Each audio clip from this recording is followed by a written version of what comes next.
irányuló kivándorlásról, elsősorban erről van szó. Nagyon sok magyar falu, római katolikus magyar falu létesült Moldvában. Ezek a falvak Georgita, vagy lehet, hogy az egész, a Nagy Lajos király idejében keletkezhettek. Ekkor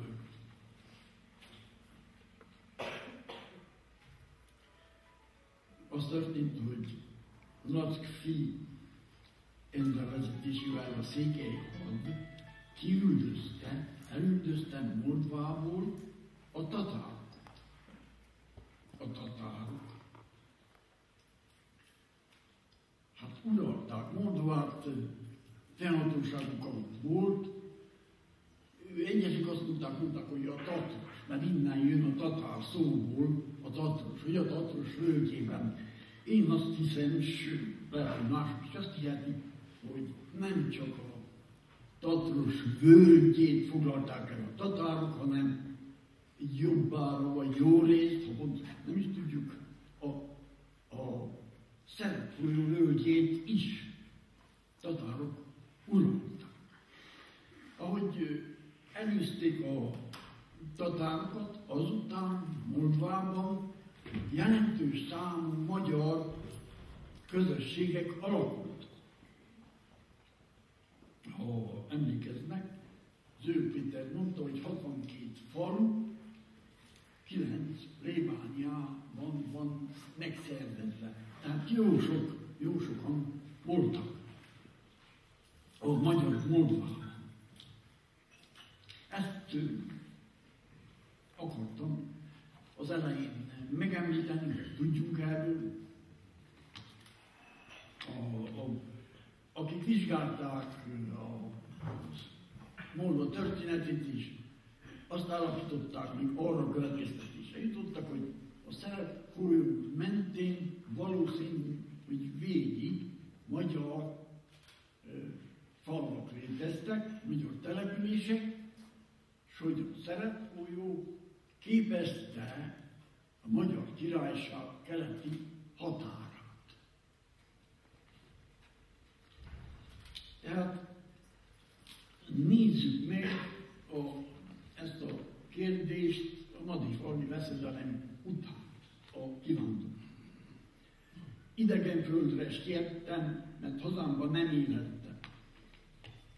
Egy népdalból, mondva, hogy népdalból vettem ezeket a szavakat, ezt a mondatot. Az erdélyi határőrség szervezése 1762-64-ben Csíkszékben megbolygatta az itteni politikai, jogi és gazdasági viszonyokat. Általános zűrzavart idézett el. A határőrállítás erőszakolása végül az 1764. január 7-i magyarországi tragikus eseményekben csúcsosodott ki.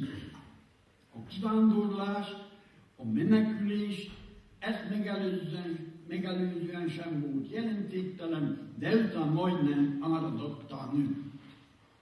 Mit mondnak erről a számok? 1763 tavaszáig 270 család vándorolt, szökött a Kárpátoktól keletre elterülő tartalom. 1763. július közepéig a menekülő családok száma 292-re, a személyenképpen 900-ra növekedett. 10 nappal a Madridfalvi rész után a Rákoson tartott feleskedésen jó néhány felcsíkt férfi hiányzott a ceremóniára.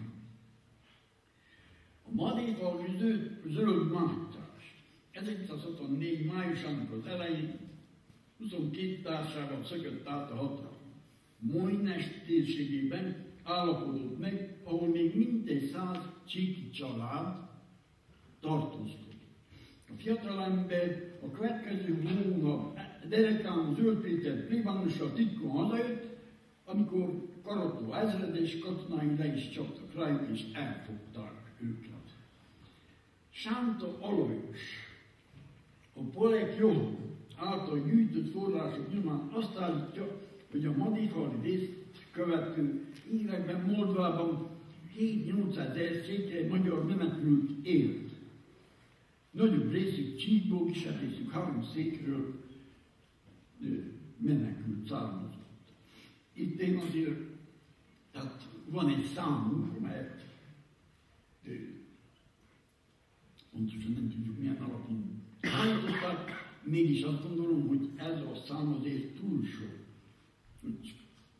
Hogy ezek a kimenekülők, ezek itt Csíkból mentek legnagyobb részt, ha abban az időszakban elment volna 7-8 ezer, akkor nagy-nagy, tehát érződött volna észrevehető, valószínű, hogy észrevehető volt, erősen érződött volna a lakosság hiány. Tehát úgy hiszem, hogy egy kicsit túlzott adat. A Moldvában menekült csíkja, 3 székelyek jelentik egy hányada, 2 nagyobb hullámban, de több kisebb csoportban. 1770 áttelepült az 1774-ben Ausztria által elfoglalt, az addig Moldvához tartozó, és a török birodalom részét is képes Bukovinán. 1774 és 77-ben az első hullám érkezett az újonnan megszerzett tartományba, megalapítva az istensegíts és a fogadisten elnevezésű települését. A második hullám 10 évvel később, 1784, 1786 között települtek Bukovinában. Ekkor alapították Hadikfalvat, Andrásfalvat és Józseffalvat. 1786 közepén az 5 falut alapító 702 székely családban 2136 lélek volt. Tehát van pontosabb adatunk is. Csupor Tibor, amikor Csíkból elindultam címünk a szerzője, úgy tudja, hogy 1786 végéig 2787-en jöttek Moldvából Bukovinába. Székely menekült erdélyi magyarok és Magyarországi szökött katonák. László János, a bukovinai székelyek egyik neves autodidakta történetírója, hiteles bécsi levéltári forrásokra hivatkozva állította, hogy 1774 és 1786 között a már említett 5 faluban 2287 személy húzódott meg. A legális átköltözés mindkét hullám esetében a csíkszeredai születésű Mártonci Mór Ferences pap vezetésével ment végbe. Az igazsághoz tartozik az is, hogy a bécsi kormány, a hadi tanács, az új településnek, a házépítéshez, a gazdasági felszerelések beszerzéséhez 4 évre szóló 50, illetve 20 forintos kamatmentes kölcsönt nyújt. Az első termés betakarításáig a családokat törlesztés mentes segélyben részesített. A családfőnek 5, az asszonynak 3, a gyermeknek 1 krajcát adtak. A családok 5 évre adómentességben, 3 évre robotmentességben részesültek. Családonként használatra kiosztottak 32 volt földet. A kincstár templomot építettek és gondoskodtak. A Bukovinából való kitelepedés 1883-ban vette kezdetét, és 58 éven át 1941-ig tartott. Majdnem 20 000 fő települt át az Alduna mentére, Dévára és környékére, Marosrudasra, Bácskába, egy részük Bácskába, és onnan a Dunán túlra. Valamikor azonnal véleményen voltam, hogy szerint az akkori csíki kivándorlók számát 3000 fölé kell tenni. Így, tehát ez valós szám, vagy közelebb lehet a valós szám. A kivándorlás okai. Hogyan érzékelték a menekülés kényszerét, miben látták a kivándorlás okait az érdekeltek, a kortársak. és a kortárs. Az 1660. július 19-én Székhelyen tartott székgyűlésen berészéken a katonaállítás ügyében a legjobban érintettek a szabad székelyek és az egyházhelyi nemesek képviselői folyamodvánnyal fordultak Csíkszék vezetőjéhez. Kifejtik, hogy a határőrséget szervező katonatisztek, az új határőrök olyan zavart, erőszak hullámot indítottak el, idéztek elő, amilyenre példa nem volt. A katonatisztek, az új határőrök a létező privilégiumaik ellenére erővel hadi regula, idézem, alá akarják őket vetni, és emiatt vagy idegen országokra kell emigrálni, vagy legvégsőbb eszköz a fegyveres önvédelemhez kell folyamodni. Idézem, fegyvert is, viseljünk, rurális ökonomiánkat folytassuk, egyszer kontribúciót is prestáljunk. Tehát, hogy fegyvert viseljenek, fölműveléssel foglalkozzanak, és ugyanakkor adózzanak is, ezt ők, vagy csíkjak, lehetetlennek tartottak. Ez ellen a jogsértés súlyos feltétel ellen ünnepélyesen tiltakoztak. Róluk meghallgatásuk nélkül kérdezik, hogyan lehessen dönteni. A szék tisztviselői a gyimesi passzushoz a Moldvából kiálló menekültek okadását rögzítették. Hogy miért mentek el. Nem akarták, hogy katonasorba kényszerítsék őket. Békességet itthon már nem remélhettek, és így nem viselhették el a sok erőszak tételt. A szakadt jobbágyok az zaklatást tovább nem tűrhették, és javaikból való kifosztástól, kimelyeztetéstől tartottak. Emiatt mentek volna el. A Moldvába átállt havasi románoknak a határőrség zaklatásából volt elittétel pedig sehonnan sem nyerhettek. Aggasztotta az, hogy 1762-es az őszi összeíráskor, amikor őket a papok, akárcsak a székelyeket, a katonatisztek nyilvántartásba vették, tehát a románokat és a jobbágyokat. A kivándorlás, amely az erőszakos határőr szervezés talán legsúlyosabb következménye volt, Maléfai vérei dráma felgyorsította. Az úgynevezett bűnfenyítő bizottság, mert Maléfai események után a császár királynő küldött ide, az úgynevezett bűnfenyítő bizottság a későbbi kiküldése szintén az elrettentő intézkedések közé sorolható. A bűnfenyítő bizottság titkárának, a Szász Heidendorfi Konrád Mihálynak az önéletírásából idézek. A halottakat, tehát ez is, hogy nem mondták meg, nem pontosan, hogy mennyien haltak még Madéfalván, mennyit öltek még a katonaság beavatkozása, hány ember életébe került. A halottakat idézem, kiknek számát gondosan eltitkolták, tehát ők abban a korban még gondosan eltitkolták, de így is tehető elég pontosan, hogy 400.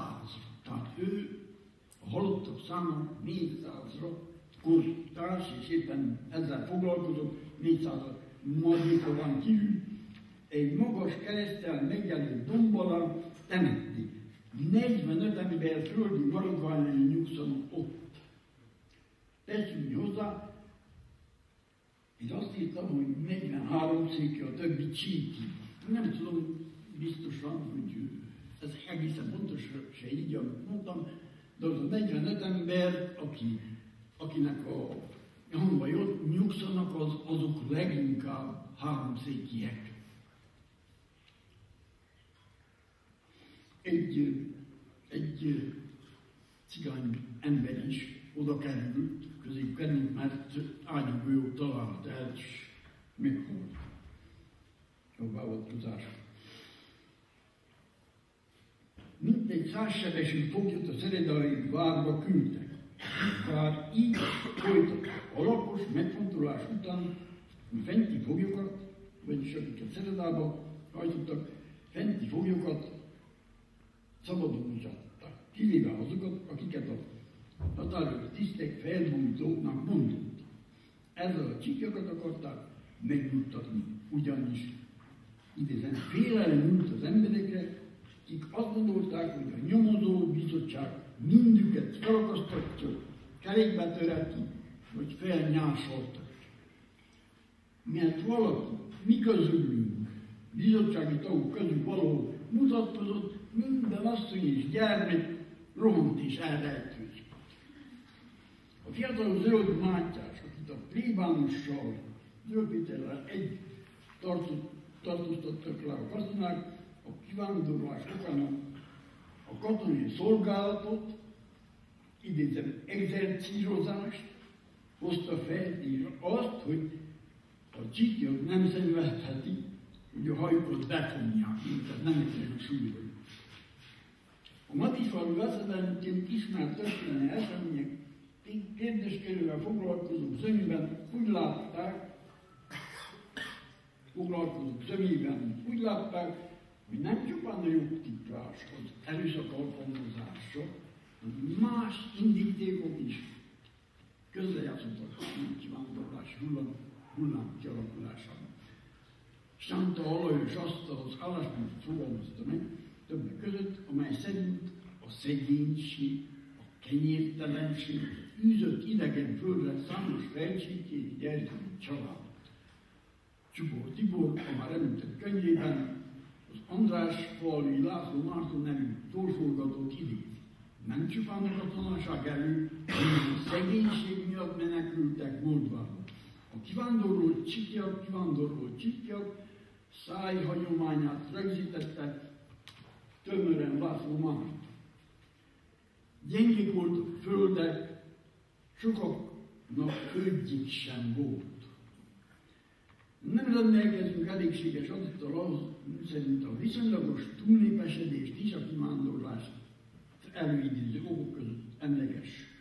Éppen az 1750-es adóügyi összeírásra támaszkodva, de későbbi adatokat felhasználva a történészek, így Imre István, Trócsányi Zsolt arra a konklúzióra jutottak, hogy egyszer vetőmag, itt Csíkban, főleg Felcsíkon legfennebb 3 szemet termel.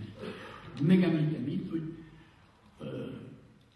Dimitrie Cantemir Moldva leírásában azt írja, hogy Moldvában a búza 24 szemet ereszt, és más gabonák még jobban teremnek Moldvában, még nagyobb mennyiségben teremnek. Mennyire gondolhatunk a viszonylagos túlnépesedés meglétére, hiszen 100 évvel később, tehát ez is egy kérdés, 100 évvel később, a Madévali veszedelem után, kb. 3-szor annyi lakost tartott el Csík, Gyergyő és Kászon völgye, mint a 18. században. Ezzel szemben Dimitrie Cantemir néhány évtizeddel korábban, tehát amit idéztem Cantemirrel kapcsolatban, a Moldva leírásában így dicséri a fejtelenség földjét. A búza bőséges esztendőkben 24-szeresét, az átlag 60-szorosát, a köles 300-szorosát adja vissza a földművesnek. Cantemir állítása látszik megerősíteni a Bekepál jegyzőte levele egy századdal korábban, amelyet 1644-ben küldött Róma. Azt írja Bekepál, Moldvában, földre termékenyebb, mint erdélyi, termékenységgel lakóit lustává teszi, nem annyira szántanak, inkább turkálják a földet, mégis bőtermést ad. Búza, árpa, zab, és főleg köles, bőven terem. Ezek a tények sem zárhatók ki, abból a sorból, amelyek arra készítettek, többeket, hogy vándorbotot ragadjanak kezükbe, és Moldva irányba vegyék az útjukat. Tehát az, hogy ezt tudták, ez ismert dolog volt, valószínű a csíkjak körében, amikor arra felé vették a vándort. ezért is szaporodott, ezért voltak olyan sokan magyarok, lettek olyan sokan magyarok oda. A hagyományok, a mélyanyag vizsgálata erre következtetésre jutott. Báracsiki menekültek nagy arányban költöztek át Moldvából Bukovinába, ugyancsak nagy volt a szám azoknak, akik régebbi vagy újabb moldvai csángó-magyar településre húzták meg magukat, utódaik mindmáig ott élnek. A moldvai magyarokat nevezték csángó-magyaroknak, hogy pontosan kitől, honnan származik ez. Hát nem tudjuk, persze nem tudjuk megmondani. Ezt Zöld Péter írta le először, ő említette ezt, hogy a moldvai magyarokat csángó magyaroknak nevezték. Ez a csángó szó olyan, az lehet az értelme, hogy csángó ide-oda jár. Tehát nomád lehet, ez lehet az eredetet, ennek szó ismertes, hogy nem csak a moldvai magyarokat hívták csángóknak, hanem a hétfalusiakat is, Erdély délkeleti részében élő magyarokat. Tehát én ezeket akartam nagyon röviden előadni ennek. Köszönöm.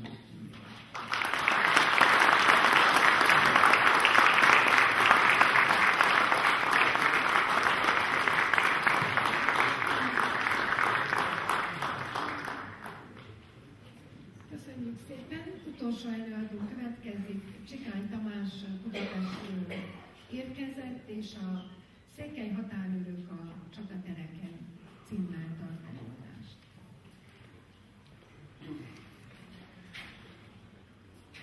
Köszönöm.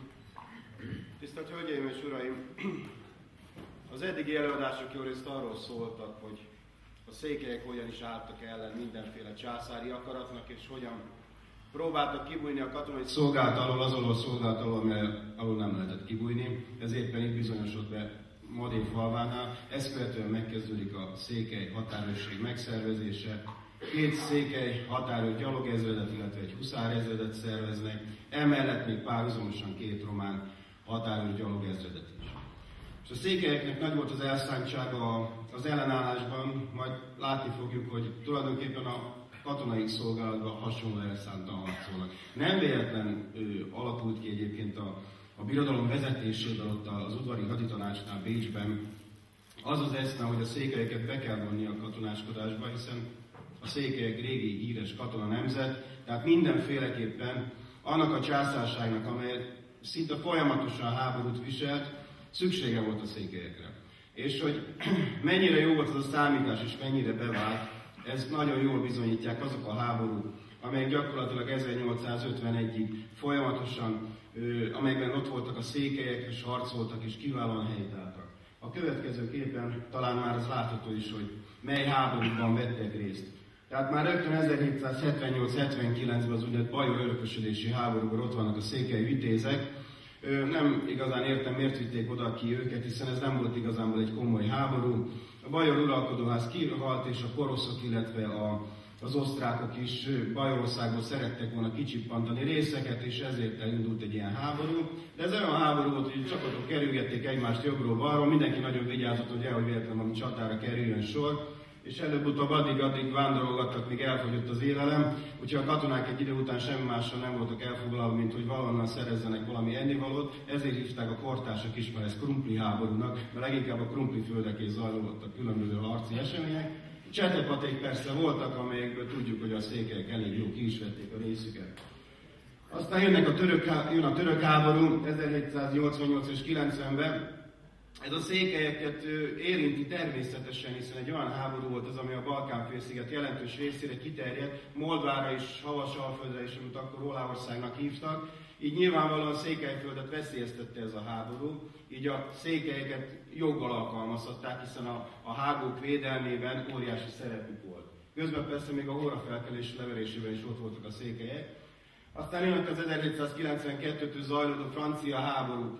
összefoglalóan így nevezhetnénk, tehát a nagy francia forradalmat követő háborúk, majd 1796-tól a napóleoni háborúk, ezekben gyakorlatilag végig ott vannak a székelyek. Székely gyalogosok is, illetve a huszárok is, zömében a Rajna mentén vitézkednek, és kiválóan lehetett őket használni, egyszerűen azért, mert ez olyan háború sorra alakult itt ki, ahol nagyon jól lehetett azt a fajta székely mentalitást használni, hogy nem elsősorban a sorban állunk és ott várjuk, hogy meghalljunk, hanem ilyen kis portyázások, vállalkozások, az ellenségen rajta ütni, foglyokat szerezni, zsákmányt szerezni, az a székelyeknek nagyon ment. Tehát minden ilyen eseményre kiválóan lehetett őket alkalmazni, de természetesen, ha kellett, akkor beálltak a csatasorba, harcrendbe szépen, mint például Austerlitznél, ahol az a szomorú dolog következett be 1805. december 2-án, hogy a két székely gyalogezred volt talán az egyedül, amelyik valami kis sikert ért el a szövetségesek részéről. Ugye tudjuk, hogy Napóleon ezt a csatát ezt fényesen megnyeri, de azt a kis települést, amelyet a székelyeknek el kellett foglalni és egész nap meg kellett tartani, ezt megcselekedték. Igaz, hogy az állományuk több mint 2/3 részét elveszítették. Tehát itt vitatkozunk arról, hogy Madéfalvánál 200-an, 300-an, 400-an haltak meg. Ott 3-4-szer ennyien. És akkor itt rögtön föl lehetett tenni a kérdést, hogy vajon miért? Ugye Austerlitz ott van Csehországban, nem messze Brünntől, egy pici kis falucska, miért halt meg ott 1500 székely? Mondhatták volna azt a harc elején, nem is tűnt volna föl senkinek, nem tudjuk elfoglalni a falut, van ott egy francia ezred, meg vadászok, meg mögöttük még ott érkezik be egy hadtest Pozsony felől, hát darabig itt úgy teszünk, mint a csinálnánk valamit, és akkor megállunk. Senki nem szólt volna nekik. De nem ezt tették, hanem addig harcoltak, amíg majdnem, hogy el nem folytak, és ráadásul, amit a franciáknak még a háta is borsodzott, folyamatosan énekeltek. A legnagyobb füstből úgy kibukkantak a székelyek, és énekelték a szörnyű, gyönyörű kis kesergőiket, és mentek addig, amíg nem teljesítették kötelességüket. Vajon miért cselekedtek így? A régi dicsőség miatt, vagy a hírnév miatt, vagy miért? Valószínűleg ez mind benne van. És benne van az, hogy a székelyek itt a katonai kötelékekben is kiválóan tudták azt érzékeltetni, hogy mi egy helyről jöttünk, egyvé tartozunk, egy a zászlónk, egy nyelvet beszélünk, és mi egymásért harcolunk. Mindig az egymásért való harcolás és helytállás. Ugye ez általában a katonai kötelékeknek egy nagyon fontos tulajdonsága. Most megjelent folyóiratban éppen erről az Austerlitz csatáról írtam egy kis tanulmányt, úgyhogy erről most nem is beszélnék többet. A francia háborúk lezárta után szerencsére egy viszonylag hosszú békeidőszak következik, majd 1848-49, amikor a székelyek megint igen komolyan helytálltak, bár nem egészen úgy, hogy azt a császár udvarba gondolták, hiszen éppen ellenük harcolnak, és akár Magyarországon, délvidéken, vagy akár Svehátnál is, ugyanígy majd BEM tábornok alatt kiváló szolgálatot tesznek a hazának, nem véletlenül 1851-ben a két székely határőri gyalogezredet meg is szüntetik. És ebben az a nagyon szomorú történet, hogy úgy szüntetik meg, hogy átalakítják 5. és 6. gyalogezreddé, majd a század vége felé megírják az összes császári királyi gyalogezrednek a történetét, kivéve a két székely gyalogezred történetét, nem írta meg soha senki. Valószínűleg nagyon haragszanak ránk Bécsbe, illetve a székelyekre még mindig. Azért egy háborús példát nézzünk, a következő ábrán már átvisz minket az 1788-as háborúba, egy-két példát szeretnék mutatni erre a helytállásra, vagyis hogy miket is kellett tudni a székelyeknek. Ugye már készül egy újabb háború, 1788-as háború előkészülete zajlik, az osztrák császár II. József, illetve az orosz cárnő II. Katalin szövetséget köt. Az egyre gyengébb török birodalomnak szeretnék a területeit uralni, kijutni a Boszporuszig az oroszok elsősorban, az osztrákok megszerezni Boszniát, lejutni az Adriáig, és a háborús készülődések közepette hadseregszervezést is véghez visznek, a határőrezredeket is átszervezik. Ennek függvényében alakítják át a határőrezredeknek a szervezetét, mégpedig oly módon, hogy két zászlójat, egy zászló az kb. 1000 ember, úgynevezett ilyen mozgó ezredekké tesznek, vagyis hogy zászlójakká tesznek, vagyis hogy háborúban kimozdítják az adott területekről, és tábori alkalmazásra kerül sor. És ráadásul ezt úgy alakítják át, hogy minden zászló egy 6-6 századból áll, illetve még emellett korábban meglévő úgynevezett gránátos századokat megszüntették, és úgynevezett lövész századokat alakítanak, összesen 256 lövésszel, ezeket mesterlövésznek is hívják. Tulajdonképpen ezek arra alkalmasak, hogy nem állnak be a sorba, hanem kimennek ilyen szabadon, kötelék nélkül, akár erdőbe, dimbes-dombos területen is, az ellenséget megközelítik, és nekik egy stuccos puskájuk volt, ami azt jelenti, hogy húzagolt fegyver, amivel célzottan pontosan lehetett lőni. Tehát igazán, mint vadászok úgy harcolnak. Illetve 343 tüzért is szerveztek, ugyanis minden ezredhez ekkor már odaadtak 4 ágyút is, hogy elsősorban olyan helyeken, mint például a szorosok, ezekkel a lövegekkel kiválóan lehet az ellenséget távol tartani. Na most, hogyha a két zászló viszont elvonul háborúba, akkor mi történik az anyaszékekkel? Ezért szervezik meg az úgynevezett területvédelmi zászlóokat, vagy Landwehr zászlóokat, azokból a határőrökből, akik már nem teljesen alkalmasak tábori szolgálatra, tehát olyan állapotban vannak, mint körülbelül most, tehát ilyen fél invalidus, hogy még arra alkalmas, hogy a területét védje, de olyan tábori, hogy már kint legyen huzamosabban, arra nem. A következőképpen az látható, hogy ez az 1788-as háború, ez gyakorlatilag februárban már megindul. Na most az az elképzelése Bécsnek, illetve Szentpétervárnak, hogy két irányból támadnak, és valahol ott lent Havasalföld déli részén találkozik a két sereg, és utána ott majd döntő vereséget mérnek az oroszokra, illetve a törökökre, bocsánat.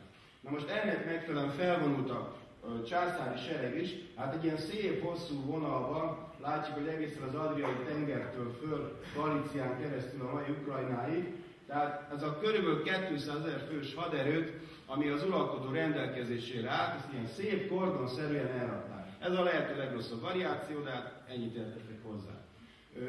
Ebben a seregben itt található egy erdélyi hadtest, amely erdélyi hadtestnek az volt a feladata, hogy védje a keleti, illetve a déli Kárpátoknak a hágóit, illetve szükség esetén itt középen induljon előre, és törjön be Moldvába, az ott lévő török és moldvai csapatokat verje meg, foglalja el Bukarestet, magától értetődő, jussanak ki az Aldunához, és vegyék fel a kapcsolatot a galíciai, illetve a bánsági hadtesttel. Ez lett volna a feladat.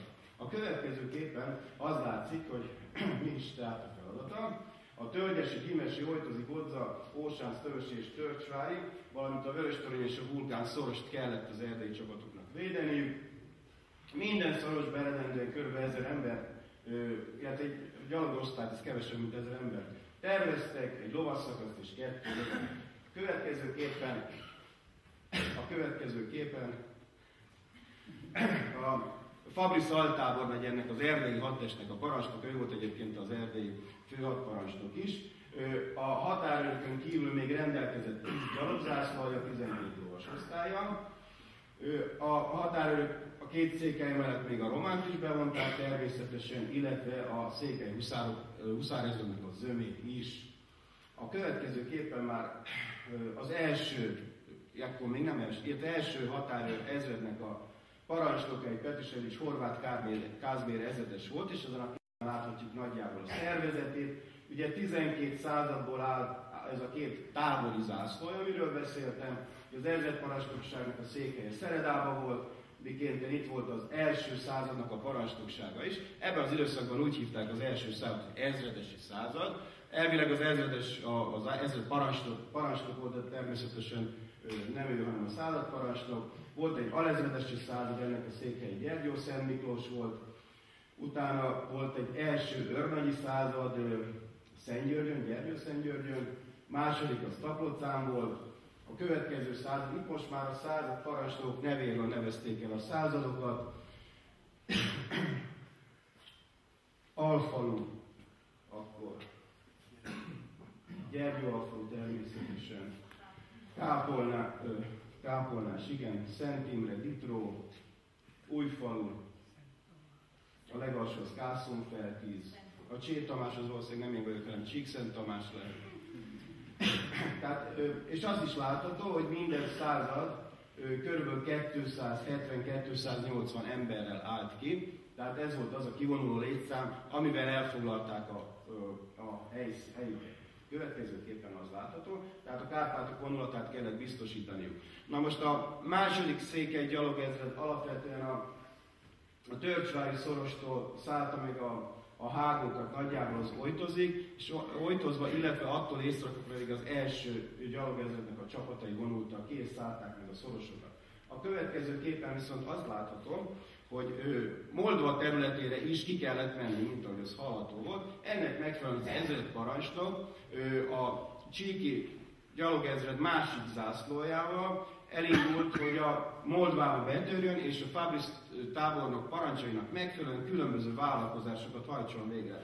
Ezek a vállalkozások általában igen jól is sikerültek. Február 18-19-én Oknát támadták meg. Ugye ez egy sóváros volt, annak idején most nem tudom, ezt egy századdal, 50 lövésszel, egy szárny huszárral támadták meg a gyimesi szoroson keresztül. Az összes ott lévő sókészletet elhozták a sópénztárba, tárolt pénzmennyiséget is természetesen. A sóbányában dolgozó foglyokat kiszabadították, illetve még 3 török foglyot is hoztak. Március 15-én, akkor még nem az ünnepre való tekintettel, szintén egy századdal és egy szárnnyal Piatra települést támadják meg, ott jelentős raktárkészletek voltak felhalmozva, ezt villámgyorsan megszerzik, és mintegy 300 lóval sikerült Erdélybe szállítani az ott talált készleteket. Néhány nappal később Bákot támadja meg Lajos őrnagy, egy osztállyal, 2 löveggel, 40 huszárral, 186 kocsi gyümölcsöt zsákmányolnak, és Ypsilanti nevezetű herceget is elfogják, és magukkal hozzák Erdélyben, ő egy moldvai herceg volt. Közben Fabri tábornok az erdélyi csapatok zömével elindul és elfoglalja Jasit, és ezt kell biztosítani Horvátnak, illetve a székelyeknek, úgyhogy ők elfoglalják a Fogcsán nevezetű helységet, és azt megszállva is tartják. Tulajdonképpen nyár eleje így kezdődik, ezt követően viszont látván a moldvaiak, illetve a törökök, hogy azért a császári csapatok nem annyira aktívak, ez egy ellentámadások sorát kezdik, és ennek során a moldvai fejedelem Mavrojány azt a feladatot kapja, hogy törjön be Erdélybe, Erdélybe próbáljon meg ilyen felkelést szítani, és próbálja hirdetni, hogy milyen jó lenne Erdélynek, hogyha független lenne megint. És próbáljon kialakítani egyfajta függetlenséget. Tehát igen, fontossá válik az, hogy ezt a támadást visszaverjék, és hát bizony gyakorlatilag az egész erdélyi hat és kint lévő csapatait aztán a hágóknak a külső vonalára húzzák föl, hogy már a felvonuló törököket ott fogják meg. Sőt, még a galíciai hadtestet is ide vonják, és az év második fele, hogy júliustól kezdve már gyakorlatilag a határ hágók menti harcok zajlik, amik igen keservesek és kemények. Például június 13-16-án Ojtoszt védik horvát csapatai, utána Bodzára mennek át, augusztus 12-én megint Bodzát védik, igen véres, kemény harcok ezek. Majd augusztus 28-án Ojtosz kívülről védik, de annyira nem sikeres már itt a védelem, hogy Ojtoszra egészen beszorítják őket már Erdély területére. Tehát véresek ezek a harcok, azonban a székelyek kiválóan helytállnak, ez a portyázó hadviselés ez nagyon megy, illetve a hegyek közötti hadviselés. Ugye nagyon nehéz harcok ezek, mert a törököknél mindig még szokás az, hogy hozzák ezeket a balkáni csapatokat, és náluk meghirdetik azt, hogy aki egy fejet hoz, az kap egy aranyat. Tehát jön a török és arra hajt, hogy valakit megöljön, levágja a fejét, aztán menjen el vele. Most ez bizonyos szempontból szerencsés, mert egy török általában beéri az, hogy egy fejet zsákmány, aztán elmegy valahol elásni, mert nehogy valaki más kezébe kerüljön. És tehát addig nincs ott, tehát gyengíti az ellenség sorait. Tehát elvakult emberek, de velük szemben ugye a székelyek éppen arról híresek, hogy nagyon sokat szeretnének párdont adni. Egyszer egy herceg, Hohenlohe herceg mondta egyik székelynek, amikor nagyon belemelegedett az ellenségnek az ölésébe, hogy egy kicsit lassabban, ő meg közöljön. Ibizonnégi pardon. Ez magyarul azt jelenti, hogy én soha nem adok bocsánatot. Tehát egy székely győz, akkor teljesen győz, ez teljesen világos. A következő éppen azt látjuk, hogy a következő évben, 1789-ben már az történik, hogy a császári csapatok megpróbálnak aktívabbak lenni,